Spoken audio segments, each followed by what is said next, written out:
ఇది ఒక పేదింటి ఆడపిల్ల కథ. ఈ కథలో పేదింటి అమ్మాయి ధనవంతుల ఇంటికి కోడలిగా వెళ్తుంది. అక్కడ తన జీవితం ఎలా ఉంటుంది అని ఈ కథ ద్వారా చూద్దాం. ఏమోయ్, రెడీ అయ్యావా? మనము తొందరగా వెళ్ళాలి. అమ్మాయి అక్కడ మన కోసం ఎదురు చూస్తూ ఉంటుంది. తొందరగా తయారైరా. అబ్బా ఆగండి, వస్తున్నాను కదా. తయారయ్యాను, పదండి ఇక వెళ్దాం. ఏమోయ్, మనం అమ్మాయిని మన ఇంటికి తీసుకొచ్చుకుందామని అడుగుదాము. పంపిస్తారేమో. ఒకవేళ పంపిస్తే మన అమ్మాయిని ఇంటికి తీసుకుని వద్దాము. అవునండి, నేనదే అందాం అనుకున్నాను, కానీ మీరేమంటారో అని నేను సైలెంట్ గా ఉన్నాను. ఒక మాట అయితే అడిగి చూద్దాము. ఒకవేళ వాళ్ళు పంపిస్తే మన అమ్మాయిని మన ఇంటికి తీసుకొచ్చుకుందామండి. సరే పదండి, ఇప్పటికే ఆలస్యం అవుతుంది.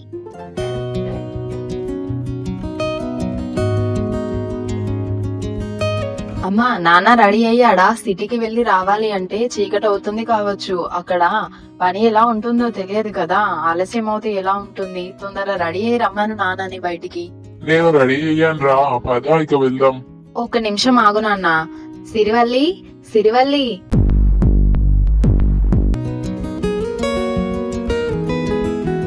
సిరివల్లి, నేను నాన్న సిటీకి వెళ్తున్నాము. వచ్చేసరికి ఆలస్యం అవుతుంది కావచ్చు. మేము వెళ్ళొస్తాం, సరేనా? అలాగేనండి, వెళ్ళిరండి.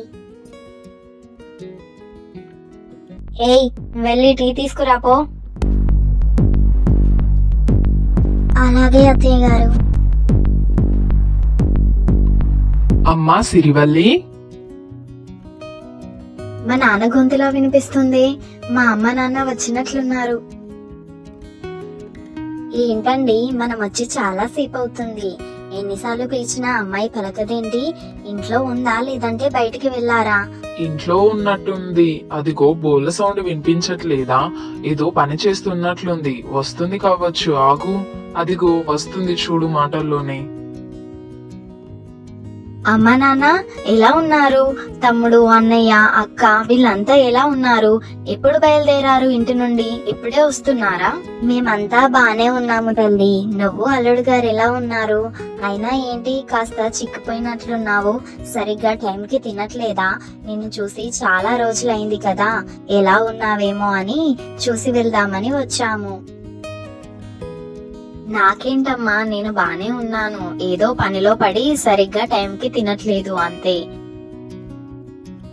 లేదమ్మా, నీ మొహం చూస్తుంటే ఎందుకో మాకు అలా అనిపించట్లేదు. అంతా బానే ఉంది కదా. ఏదైనా సమస్య ఉంటే చెప్పు. అంతా బానే చూసుకుంటున్నారా నిన్ను? అయ్యో నాన్న, నన్ను చాలా బాగా చూసుకుంటున్నారు. చెప్తున్నా కదా, పనిలో పడి నేను సరిగ్గా టైంకి తినట్లేదు అంతే. మీరేం కంగారు పడకండి, ఇక్కడ అంతా నన్ను బానే చూసుకుంటున్నారు. నువ్వేదో చెప్తున్నావు కానీ మాకెందుకో అలా అనిపించట్లేదమ్మా. సర్లే, నువ్వు బానే ఉన్నానని చెప్తున్నావు కదా, ఏదైనా సమస్య ఉంటే మాకు చెప్పవా? చెప్తావులే. అంతా బాగుంటే మేము కూడా సంతోషిస్తాము. సర్లే కానీ అల్లుడు గారు ఎక్కడికి వెళ్ళారు?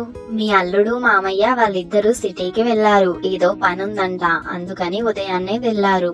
అవునా అమ్మా, నిన్నైతే అల్లుడు గారు మంచిగా చూసుకుంటున్నారు కదా? నిన్నైతే ఏం బాధ పెట్టట్లేదు కదా? మీరిద్దరు బానే ఉన్నారు కదా? మీ అల్లుడు గారు బంగారం అమ్మా. నన్ను చాలా బాగా చూసుకుంటున్నారు. నన్ను ఎంతో ప్రేమగా చూసుకుంటున్నారు. మీరేం బాధపడనక్కర్లేదు. మేమిద్దరం బాగున్నామమ్మా. సరే, ఇంతసేపని ఇలా బయటనే నిల్చొని ఉంటారు. ఇంట్లోకి వెళ్దాం పదండి. దీని అవ్వయ్య మళ్ళీ వచ్చారా? 10 రోజులే అయింది కదా పెళ్ళయి. ఇప్పటికే ఒక 5-6 సార్లు రావచ్చు. అయినా కానీ వాళ్లకు తిండికి గతి లేక మా ఇంటికి వస్తున్నారు కావచ్చు. వాళ్ళకేమైనా ఇల్లు సరిగ్గా ఉందా? ఎప్పుడు కష్టం చేసుకుంటే తినే బ్రతుకులు. మాలాగా లగ్జరీగా ఉంటారా? ఏదో చికెనో మటన్కో ఆశపడి బిడ్డలు తొంపు పెట్టుకొని తినడానికి వచ్చి ఉంటారు.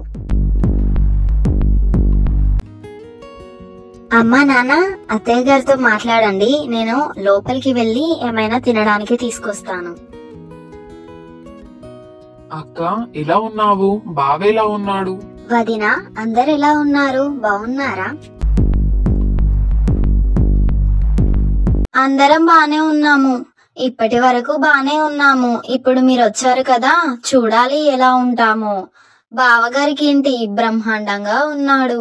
అయినా మీరేంటి పోయిన 2 రోజుల క్రితమే కదా ఈ బిడ్డను చూసి వెళ్ళడానికి వచ్చారు, మళ్ళీ 2 రోజులకే ఈ ఇంటి వైపున తగలడ్డారేంటి? అయ్యో అలా అంటారేంటక్క, తను మా ఇంటికి చిన్న కూతురు. తనంటే మా అందరికి చాలా ప్రేమ అభిమానం. మొన్ననే పెళ్ళయింది కదా, ఎలా ఉంటుందో అని మమ్మల్ని విడిచి ఒక క్షణం కూడా ఉండలేదు. అలా మేము వస్తూ పోతూ ఉంటే తనకి కూడా కాస్త అలవాటు అవుతుంది. అందుకని మేము అలా వచ్చి ఎలా ఉందో చూసి వెళ్దామని వచ్చాము. గతి లేక వచ్చారా తినడానికి అని మీరు అలా మాట్లాడతారేంటి వదినా? లోకంలా ఎవరు కూడా వాళ్ళ అమ్మాయిని వేరే ఇంటికి ఇచ్చి పెళ్లి చేయలేదా? మీరొక్కరే చేశారా ఈ ఇంటి పెళ్లి? 2 రోజులకు ఒకసారి వచ్చి చూసిపోతున్నారు. మాకేమైనా డబ్బులు పుక్కానికి వస్తున్నాయా? మీరు వచ్చినప్పుడల్లా మీకు మటన్ బిర్యానీలు, చికెన్ బిర్యానీలు పెట్టడానికి మాకు కూడా డబ్బులు పుక్కానికి ఏం రావు కదా? అయ్యో అక్క, మేమేం తినడానికి రాలేదు, మేము ఇంటికి దగ్గర తినేసే వచ్చాము. మా అమ్మాయి ఎలా ఉందో ఒకసారి చూసి వెళ్దామని వచ్చాము. మీ ఇంటికాడ మేము భోజనం చేయడానికి రాలేదక్క. సర్లే, మీరు మీ బిడ్డ తంపు పెట్టుకొని తినడానికి వచ్చారని నాకు తెలుసులే, కానీ ఇలా ఇక్కడ కూర్చోండి, మీతో కాస్త మాట్లాడేది ఉంది. చెప్పండి అక్క, దేని గురించి మాట్లాడాలి? దేని గురించి ఏంటి? పెళ్లిలో కట్నం ఇస్తానని చెప్పారు. పెళ్లిలో 1 రూపాయి పోయకుండా మీ అమ్మాయిని మాత్రమే మాకు ఇచ్చారు. నా కొడుకు కట్నం అడగలేదు అని నేను నా భర్త కట్నం అడగకుండా ఉండం కదా. మీరెంత అయితే ఒప్పుకున్నారో అంత కట్నం డబ్బులు ఎప్పుడు ఇస్తారని అడుగుతున్నాను. అయ్యో ఇస్తామక్క, కట్నం ఇవ్వమా చెప్పు? ఒప్పుకున్న కట్నం ఇవ్వక తప్పుతుందా? పిల్లనిచ్చిన వాళ్ళం కట్నం ఇవ్వకుండా ఉంటామా? ఇస్తాము. మేము ఏ నెలలో ఇస్తామని చెప్పామో ఆ నెలలోనే మేము మొత్తం కట్నం ఇస్తాము. ఇప్పుడే కదా పెళ్ళై ఒక 10 రోజులు అవుతుంది, మళ్ళీ మీరింత తొందరగా అడుగుతున్నారేంటి? ఇస్తామని చెప్పాం కదా. ఇస్తానని చెప్పారు, కానీ మీరు ఇస్తారో లేదో మీ బ్రతుకులు చూస్తే అర్థమవుతుంది. మీరు ఇచ్చే వారిలా కనిపించట్లేదు. అయినా కానీ కట్నం ఇస్తా అంటున్నారు కదా, అయినా కానీ గుర్తు చేద్దామని మీతో ఒకసారి మాట్లాడుతున్నా కట్నం విషయము. సర్లే, మీరు వచ్చారు కదా, ఎలాగైనా ఇక గుర్తు చేద్దామని కట్నం విషయం మాట్లాడాను. సర్లే, కానీ మీరు మాత్రం ఈ కట్నం గురించి నేను అడిగినట్లు నా కొడుక్కి మాత్రం తెలియకూడదు. తెలిస్తే మాత్రం మీ పరిస్థితి వేరేలా ఉంటుంది. కట్నంలో 1 రూపాయి తప్పినా కానీ ఓర్చుకునేది లేదు, చెప్తున్నా. ఇస్తామక్క, ఒప్పుకున్న వాళ్ళం కట్నం ఇవ్వకుండా ఉంటామా చెప్పు? నా బిడ్డకి ఇలాంటి బంగారు ఇంట్లో బంగారు భవిష్యత్తు ఉంది. మేము అప్పు చేసైనా నా బిడ్డకి ఇవ్వాల్సిన కట్నం మేము ఇస్తాము. మీరందులో ఏం భయపడాల్సిన పని లేదు. మీకు ఒప్పుకున్న డబ్బులు మేము కట్నం కింద ఇస్తాము. మీరు ఏ నెలలో ఇవ్వాలి అని గడువు పెట్టారో ఆ నెలలోనే ఇస్తాము.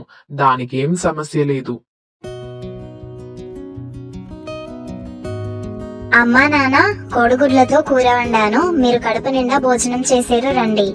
మీ అల్లుడి గారికి ఫోన్ చేశాను, వచ్చేటప్పుడు మటన్ తీసుకురమ్మని చెప్పాను, తీసుకొస్తానన్నాడు. అవునా, కూర వండావా? ఇప్పుడు ఎందుకులే అమ్మా, మేము వచ్చేటప్పుడే తినేసే వచ్చాము. అయినా నువ్వు ఎలా ఉన్నావో అని ఒకసారి చూసి వెళ్దామని వచ్చాము. మాకు పక్క ఊరిలో కాస్త పని ఉంది. మేము పక్క ఊరికి వెళ్ళి ఆ పని చూసుకొని మేము ఇంటికి వెళ్ళాలి. దారిలో నువ్వు ఎలా ఉన్నావో అని చూసి వెళ్దామని వచ్చాము. ఇప్పుడేం భోజనం వద్దులే అమ్మా, ఇంకెప్పుడైనా వచ్చినప్పుడు తింటాంలే. అదేంటి నాన్న, భోజనం చేయకుండానే వెళ్తారా? అమ్మా నువ్వైనా చెప్పు నాన్నకి, మీరు భోజనం చేయకుండా వెళ్తే నాకు ఎలా ఉంటుంది చెప్పు? పక్క ఊర్లో బ్యాంకుకు వెళ్ళాలి అమ్మా, అక్కడ లేట్ అవుతే ఎలా ఉంటుంది చెప్పు? దారిలో నువ్వున్నావు కదా, చూసి వెళ్దామని వచ్చాము. మేమెప్పుడైనా వచ్చినప్పుడు తింటాంలే, నాన్నగారు చెప్పినట్లు. నువ్వేం బాధపడకు.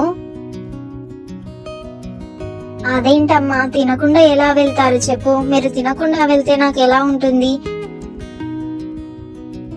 నువ్వేం బాధపడకమ్మా, మళ్ళెప్పుడైనా వచ్చినప్పుడు తింటాంలే. ఇప్పుడు పని మీద వచ్చాము కదా, నిన్ను చూసి వెళ్దామని వచ్చాము. నువ్వేం బాధపడకు, మళ్ళీ ఎప్పుడైనా వచ్చినప్పుడు తింటాంలే. సరే, ఇక మేము వెళ్ళొస్తాము. అక్క, మేము వెళ్ళొస్తాము. బావగారికి చెప్పు. అమ్మ, మేము వెళ్ళొస్తాము. అల్లుడు గారికి చెప్పు. అమ్మా సిరివల్లి వెళ్ళొస్తాము, అల్లుడు గారికి చెప్పు. వదిన వెళ్ళొస్తాము, అన్నయ్య గారికి చెప్పు. అలాగే అమ్మా నాన్న, మీరు తినమన్నా తింటలేరు కదా, మళ్ళీ ఎప్పుడైనా వచ్చినప్పుడు 2 రోజులు ఉండే వెళ్ళాలి. అలాగే అమ్మా, వెళ్ళొస్తాం మరి, జాగ్రత్త. అలాగే నాన్న.